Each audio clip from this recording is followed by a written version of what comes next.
2024 টি-20 বিশ্বকাপের দ্বিতীয় ম্যাচে রাতে একে অপরের বিপক্ষে মাঠে নামছে আসরটির দুইবারের চ্যাম্পিয়ন ও স্বাগতিক ওয়েস্ট ইন্ডিজ এবং পাপুয়া নিউগিনি। গায়ানার প্রভিডেন্স স্টেডিয়ামে ম্যাচটি শুরু হবে বাংলাদেশ সময় রাত 8:30টায়। ওয়েস্ট ইন্ডিজ কি পারবে জয় দিয়ে তাদের বিশ্বকাপ মিশন শুরু করতে? তাই নিয়ে আমাদের এই বিশেষ আয়োজন ডাউন উইকেট। আমি মোস্তাফিজুর রহমান প্রান্ত আছি আপনাদের সঙ্গে, আর আজ আমার সঙ্গে রয়েছেন আমাদের ভীষণ পছন্দের স্পোর্টস কমেন্টেটর তাসিফ কবির। তাসিফ, কেমন আছেন?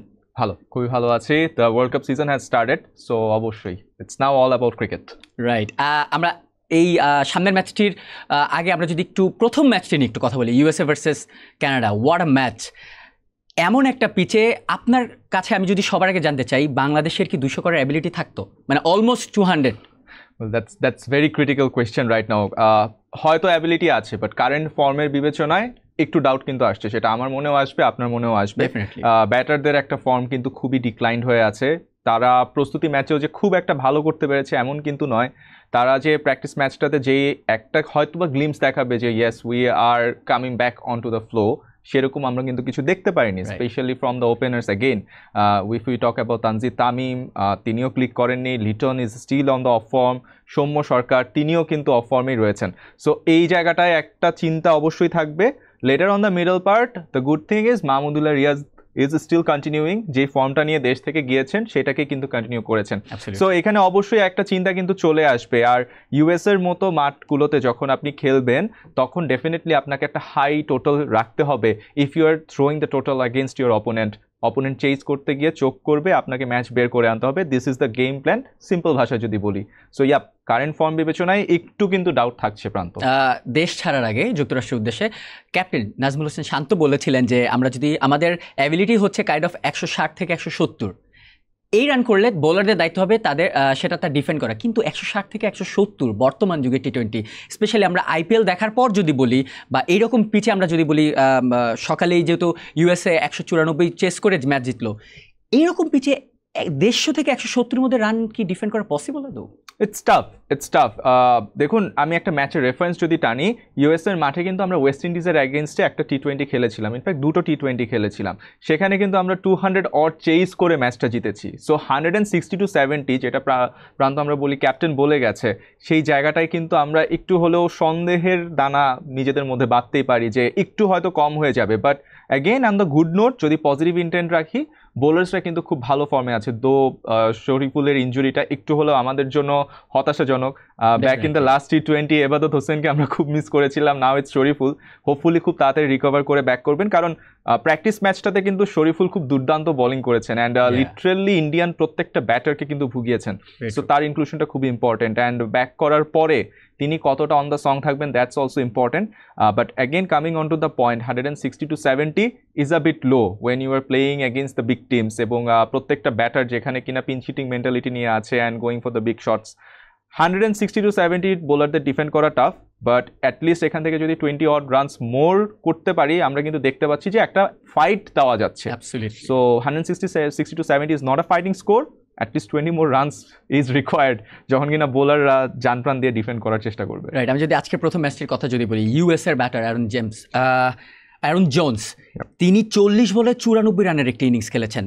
মারাত্মক একটি ইনিংস। 195 চেস করতে গিয়ে যখন তিনি এরকম একটি ইনিংস খেলবেন, ম্যাচটি 2 ওভার আগেই অলমোস্ট শেষ করে নিয়ে আসবেন, তখন তো দলের এই গ্রুপের অন্যান্য সবার উপরে একটা ইম্প্যাক্ট পড়বে যে না, এই ছোট ছোট দলগুলোও যারা অ্যাসোসিয়েট কান্ট্রি, তারাও অলমোস্ট 200 চেস করে জিততে পারে। সো সেদিক দিয়ে বাংলাদেশের আমি যদি একটু বাংলাদেশের পার্সপেক্টিভে যদি একটু চিন্তা করতে বলি যে বাংলাদেশের বিপক্ষে কেউ যদি আগে এরকম একটা রান করে, তখন বাংলাদেশের ব্যাটারদের মেন্টালিটি কেমন হওয়া উচিত? পজিটিভ ইন্টেন্ট নিয়ে খেলতে হবে। দেখুন, আজকে ইউএসএর ব্যাটার যার কথা বলেন, অ্যারন জোন্স অ্যান্ড গাউস, দুজনই কিন্তু খুব পজিটিভ ইন্টেন্ট নিয়ে ব্যাট করেছেন। তো it's the opponent is Canada. হ্যাঁ, তাদের জন্য হয়তো একটা খুব চ্যালেঞ্জিং বোলিং অ্যাটাক ছিল না, বাট স্টিল তারা কিন্তু পজিটিভ ইন্টেন্ট নিয়ে খেলেছে। Following the last couple of টি-20s, আমরা যদি বাংলাদেশের ক্রিকেটটা ফলো করি, ব্যাটারদের একটা পজিটিভ ইন্টেনশন কিন্তু আমরা কম দেখছি। They are more in the defensive approach. They are thinking on sticking in to the wicket, then going for the big shots. Yes, it is required when you are playing in the such a kind of a pitch, but again positive intent নিয়ে যখন আপনি মাঠে নামবেন, you will be thinking of I will have to hit the ball, I will have to convert the runs, middle ওভারে আমার একটা strategy আছে, opening পাওয়ার প্লেতে আমার একটা স্ট্র্যাটেজি আছে, আমার লাস্ট পাওয়ার প্লেতে একটা স্ট্র্যাটেজি আছে। গেম প্ল্যান এক্সিকিউশন করতে হলে আপনাকে ফার্স্ট অফ অল পজিটিভ থাকতে হবে। স্পিকিং অফ দ্যাট, শান্তর যে এক্সাম্পলটা দিলেন, that is he is trying to do. আমার টিমের ক্যাপাবিলিটি আমি এটা জানি, এইটাকেই আমি পজিটিভ এনার্জিতে রাখবো। That's what he is trying to do in the press conferences, that's all I think. So having said that, positive intention ছাড়া you will not be able to defend or chase in a T20 game, যেখানে কিনা একটা over পুরো ম্যাচের দৃশ্যপট change করে দিতে পারে। Very true, very true. আর আমরা যদি এখন পরবর্তী ম্যাচটা নিয়ে একটু কথা বলি, স্পেশালি ওয়েস্ট ইন্ডিজকে নিয়ে, দুইবারের চ্যাম্পিয়ন, এবারও টিমটা দেখে মোটামুটি সবাই তাদের ফেভারিটই বলছে। একে তো তারা স্বাগতিক, এর ওপর তাদের যে টিম পাওয়ার হিটার হার্ড হিটারে ভরা একদম, ইভেন ডেথ বোলারও ভালো রয়েছে। ওয়েস্ট ইন্ডিজ টিমটাকে কীভাবে দেখছেন এবার ওয়ার্ল্ড কাপে? I'm seeing them on a fantastic touch. বলা যদি যায়, লাস্ট সিরিজ সাউথ আফ্রিকার এগেনস্টে তারা উইন করেছে, এর আগে অস্ট্রেলিয়ার এগেনস্টেও ছিল, সেই সিরিজটাতেও কিন্তু তারা ভালো খেলেছেন। তাদের প্লেয়ারদের যদি কথা বলি, ক্যাপ্টেন রহমান পাওয়েল তিনি কিন্তু খুবই পজিটিভ আছেন, and he is very hopeful about his team.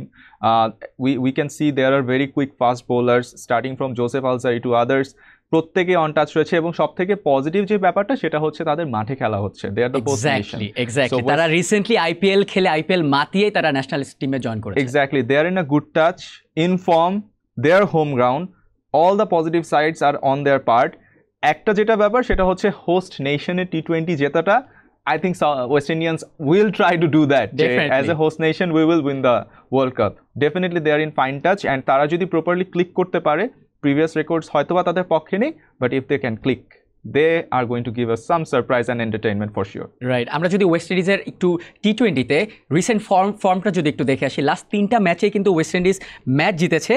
সেখানে একটি ওয়ার্ম আপ ম্যাচে অস্ট্রেলিয়াকে তারা 25 রানে হারিয়েছে, আর এর আগে সাউথ আফ্রিকার সাথে সিরিজে তারা লাস্ট 2টি ম্যাচে 8 উইকেটে জিতেছে এবং 16 রানে জিতেছে। সো এই ওয়েস্ট ইন্ডিজ কিন্তু ন্যাশনাল টিম ফর্মেও রয়েছে, তারা সাউথ আফ্রিকার সাথে সিরিজ জিতেছে, পর ওয়ার্ম আপে গিয়ে অস্ট্রেলিয়াকেও হারিয়েছে, তা বিশাল একটা রান করেছে তারা। সো তাদের ব্যাটারদের মধ্যে যেমন বড় রান করার অ্যাবিলিটি আছে, সেটা ডিফেন্ড করার অ্যাবিলিটি আছে। তো সব দিক দিয়ে ওয়েস্ট ইন্ডিজের সবচেয়ে স্ট্রং পয়েন্ট আপনার কোনটা মনে হয়? Well, I think about the batting lineup, মানে বোলাররা ডিফেন্ড করতে পারছে, yes, they have some quick bowlers, they have spinners, but at the end of the day, when আমরা একটু আগে যে ডিসকাশনটা করলাম, ইউএস এর মাঠে বা ওয়েস্ট ইন্ডিয়ান মাঠে আমি যখন খেলছি, we need to have a big total. And the sweetest part of their team is right now the batters are on form. If you talk about Andre Russell, if you talk about Johnson Charles, if you talk about Rohman Powell, Nicholas Puran, Shimron Hetmyer, everyone is on touch. এটাকে যদি carry forward করতে পারে, আমি আবারও বলতেছি, this West Indian team is going to entertain us for sure, like the previous World Cup in India, যেখানে কিনা আমরা লাস্ট মোমেন্টে কার্লোস ব্র্যাথওয়েটের একটা 6 দিয়ে ম্যাচ জিততে দেখেছিলাম। So why not once again maybe. Right, আমরা যদি একটু পাপুয়া নিউগিনির লাস্ট 3টা ম্যাচের ফর্ম দেখে আসি, পাপুয়া নিউগিনি তাদের লাস্ট 3টা T20 3টাই হেরেছে, এর মধ্যে একটা নামিবিয়ার সঙ্গে, একটা ওমানের সঙ্গে, আর একটা মালয়েশিয়ার সঙ্গে। সো এই অ্যাসোসিয়েট কান্ট্রিগুলার এইরকম ফর্ম নিয়ে যখন আপনি একটু পূর্ণ সদস্যের দেশগুলোর সাথে খেলবেন, তখন তাদের মেন্টালিটি আসলে কীরকম হওয়া উচিত? Well, they are someone, আমি মনে করি অ্যাসোসিয়েট টিম যখন ক্রিকেট খেলতে আসে, they are someone they have nothing to lose. Definitely. Right? They have everything to gain. একটা ম্যাচ হারলেও তাদের কাছ থেকে এখানে শিখার অনেক কিছু আছে, তারা নিতে পারে, অনেক ডেভেলপমেন্টের জায়গা খুঁজে পায়, তাদের ব্যাটিং ডেপথটা ইনক্রিজ করতে হবে, হয়তো বা তাদের ডোমেস্টিক ক্রিকেট ইনফ্রাস্ট্রাকচার ডেভেলপ করতে হবে। এই ইনসাইটসগুলো কিন্তু এখান থেকে আমরা দেখতে পাই। আর বড় টুর্নামেন্ট যত খেলতে থাকবে, ততই কিন্তু আস্তে আস্তে একটা টিম বড় হতে থাকবে। অ্যান্ড এইবারের T20 ওয়ার্ল্ড কাপটা কিন্তু হাইয়েস্ট নাম্বার অফ টিমস নিয়ে খেলা হচ্ছে। সো ডেফিনেটলি অ্যাসোসিয়েট টিমসদের জন্য কিন্তু একটা বড় opportunity. Having said that, Papua New Guinea in the T20 format কিন্তু ইন্টারেস্টিং এই কারণে অ্যাসোসিয়েট কান্ট্রিজরা any time any kind of surprise আপনাকে দিবে। So you never know, any kind of associate nation can rise up in this occasion. Right, আমরা যদি একটু আজকের ম্যাচে ওয়েস্ট ইন্ডিজের প্রবাবল একাদশটা যদি একটু দেখে আসি, ওয়েস্ট ইন্ডিজ টিমটি basically Johnson Charles, Brandon King, Nicholas Pooran wicket keeper, Rovman Powell captain, Shimron Hetmyer, Rutherford, Andre Russell, Akeal Hosein, Alzarri Joseph, Shamar Joseph, Gudakesh Motie. একদম স্ট্রং একটা স্কোয়াড। আমরা যেটা একটু আগে কথা বলেছিলাম, একাদশটাও এরকম। ওপেনিং স্লটটা নিয়ে আপনি কী বলবেন? Johnson Charles and Brandon King, তাদের স্টার্ট যদি তারা নাও পায়, এরপরে তাদের রয়েছে নিকোলাস পুরান, সেও যদি ফর্ম রান না পায়, তাহলে তাদের রহমান পায়েল রয়েছে, হেথমায়ার রয়েছে, রাদারফোর্ড রয়েছে, এরপরে গিয়ে রাসেল অ্যান্ড আকিল রয়েছে। মানে একটা দলের ব্যাটিং ডেপথ কতটা বেশি হলে এইরকম একটা লাইন আপ পাওয়া যায়? Exactly, and number 7 পর্যন্ত তাদের batting line up, we can say they are technically solid batters and they can hit big shots for you. Even though down the order যদি আপনি যান, আকিল হোসেন বা Alzarri Joseph being the West Indian players, আপনি যখনই যাবেন down the অর্ডারের বোলাররাও কিন্তু আপনাকে they rise up on their occasions, so you never know. Batting ডেপথের কথা বললে ওয়েস্ট ইন্ডিয়ানসরা মানে যোজন দূরে থাকবে, বাট ইয়েস ওয়ান্স অ্যাগেইন মানে you are talking about the ওপেনার্সরা যদি ফেল করে, ডাউন দ্য অর্ডারে এত পরিমাণ ব্যাটার আছেন এবং তাদের ফর্মটা এই মুহূর্তে তুঙ্গে আছে, সো ইয়া ডেফিনেটলি ওয়েস্ট ইন্ডিয়ানসরা টার্গেট করে থাকবে একটা লাস্টিং স্টার্ট করার জন্য। ডেফিনেটলি। আমরা যদি একটু পাপুয়া নিউ গিনির প্রবাবল একাদশটা দেখে আসি, Tony Ura, Sese Bau, Assad Vala captain, Lega Siaka, Charles Amini, Hiri, Kipling Doriga wicket keeper, Norman Vanua, Alei Nao, John Kariko, Chad Soper. হয়তো আমরা সবার খেলা রেগুলারলি দেখা হয় না, কোন টিমের প্লেয়ার কীরকমভাবে হয়তো ওই রকম স্ট্যাটিক্সভাবে হওয়া যায় না, কিন্তু এই টিমগুলো যেহেতু ওয়ার্ল্ড কাপে উঠে এসেছে, এরকম একটা জায়গা থেকে উঠে এসেছে যেখানে আরও কন্টেন্ডেন্ট ছিল, তাদের সবাইকে হারিয়ে যখন একটা টি-20 ওয়ার্ল্ড কাপের মূল মঞ্চে আপনি যখন খেলবেন, আত্মবিশ্বাসের তারা ডেফিনেটলি তুঙ্গে থাকবে, কি মনে হয়? অবশ্যই কেন নয়। আমি as an associate nation I got a chance to play in the world cup, so definitely আমার ওই পারফরমেন্সটা দেখাতে হবে। I have something to prove. এরকম একটা ইনজেকশন যখন একটা টিমের ভেতরে থাকে, there are lot of things can happen. হয়তো যে কথাটা বললেন, আমরা স্ট্যাটিস্টিক্যালি প্লেয়াররা হয়তো প্রুভেন না, বা স্ট্যাটিস্টিক্যালি তারা হয়তো নিজেদেরকে এখনও সেভাবে মেলে ধরতে পারেনি, but there are some players, if you talk about Charles Amini, the only spinner, he has a fantastic stat, and most of the players of Papua New Guinea are average aged below 25, so young blood, anything can happen. They have the courage, they have the enthusiasm, so definitely they will try their best and rise up on the occasion to show something to the world that we are here to win the game or to prove ourselves. Right. আমরা যদি একটু আজকের player to watch দেখে আসি, West ইন্ডিজের player two ওয়াচে রাখা হয়েছে Nicolas পুরানকে, যিনি তার লাস্ট 3টি টি-20তে সেটা আইপিএল সহই মিলিয়ে 221 রান করেছেন, তার এভারেজ হচ্ছে 70.3, আর স্ট্রাইক রেটে তিনি ব্যাট করেছেন প্রায় 273 স্ট্রাইক রেটে ব্যাট করেছেন। এর মধ্যে 2টি আইপিএলের ম্যাচ ছিল, একটি ওয়ার্ম আপ ম্যাচ ছিল। নিকোলাস পুরানকে স্পেশালি কী বলবেন? পুরো আইপিএল জুড়ে লখনৌ যেখানে বেশ পিছিয়ে ছিল, সেখানে লখনৌয়ের সেকেন্ড হাইস্ট রান স্কোরার তিনি ছিলেন। ইভেন তাদের স্ট্রাইক রেটও ছিল 150-এর উপরে প্রায় প্রতিটা ম্যাচেই।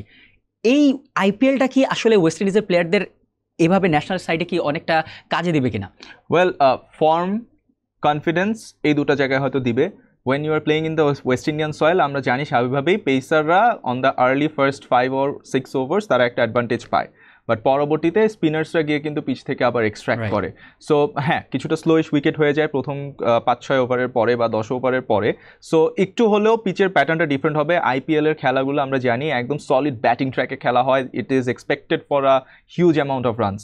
একটু হয়তো স্লোইশ হয়ে যাবে, but when you are on the runs, আপনার কিন্তু ওই কনফিডেন্সটা মাথার মধ্যে থেকে যায়, yes I am in form, I can hit the ball, I can connect it very sweetly. So এই কনফিডেন্সটা অবশ্যই হেল্প করবে to perform in the bigger stage. Definitely Nicholas Pooran will rise up on the occasion and we will love to see him, right? Exactly. আমরা যদি একটু Papua New গিনির player two ওয়াচটা দেখে আসি, সেখানে রাখা হয়েছে অলরাউন্ডার চার্লস আমিনিকে, যিনি লাস্ট 3টি টি-20তে 54 রান করেছেন, তার স্ট্রাইক রেট ছিল 85-এর ওপরে এবং তিনি উইকেট নিয়েছেন 3টি। এই যে পাপুয়া নিউ গিনিতে এরকম চার্লস আমিনির মতো আরও যে কয়েকজন প্লেয়ার যারা ব্যাটিংয়ের পাশাপাশি বোলিংও সাপোর্ট দেয়, এরকম বড় ম্যাচে তাদের মেন্টালিটিটা কেমন থাকা উচিত বলে মনে হয়? পজিটিভ ইন্টেনশনের কথাটা বারবার আমি বলছি। We have seen many Times, maybe England যখন নেদারল্যান্ডসকে আমাদের সিলেটের 2014 ওয়ার্ল্ড কাপে হারিয়ে দিল, দেয়ার আর সাম অকেশনস যেখানে আমরা হোস্ট করছিলাম 2014 ওয়ার্ল্ড কাপ, আমরা হংকংয়ের কাছে হেরেছি। This nations comes with enthusiasm. Charles Amini হয়তো তার স্ট্যাটটা আজকে সহায়তা করছে না তার এগেনস্টে, বাট ম্যাচের মধ্যে ইম্প্যাক্টটা কিন্তু এই দলে তার অনেক ক্রিয়েট করে দিতে পারে। Exactly, it's all about creating impacts, it's all about creating the moments. এটাই টি-20-র একটা মোমেন্টামকে ক্যারি ফরওয়ার্ড করে দেয় এবং একটা টিমকে এগিয়ে নিয়ে যায়। সো পাপুয়া নিউ গিনি ডেফিনেটলি চাবে একটা মোমেন্টাম ক্রিয়েট করার জন্য, একটা ক্র্যাক ধরানোর জন্য, এবং সেটাকে ক্যারি করার চেষ্টা করবে। What will be your prediction? It's an easy game for West Indies, yes, but I would love to see যে পাপুয়া নিউ গিনি একটু চ্যালেঞ্জ করছে। That is what I am expecting from this game. Right, thank you Tawsif আমাদের সাথে join করার জন্য। Hopefully next এপিসোডে আবারও আমরা আপনাকে পাবো। Thank you. ওয়েস্ট ইন্ডিজ কি পারবে জয় দিয়ে তাদের বিশ্বকাপ মিশন শুরু করতে, নাকি আমরা এতক্ষণ যেটা আলোচনা করছিলাম যে তাদেরকে হারিয়ে বিশ্বকাপের প্রথম অঘটনের জন্ম দিবে পাপুয়া নিউ গিনি? সেটা জানতে হলে অপেক্ষা করতে হবে ম্যাচ শেষ অবধি। টিল দেন সবাই ভালো থাকুন, সুস্থ থাকুন, মোস্ট ইম্পর্টেন্টলি টিবিএস এর সঙ্গে থাকুন।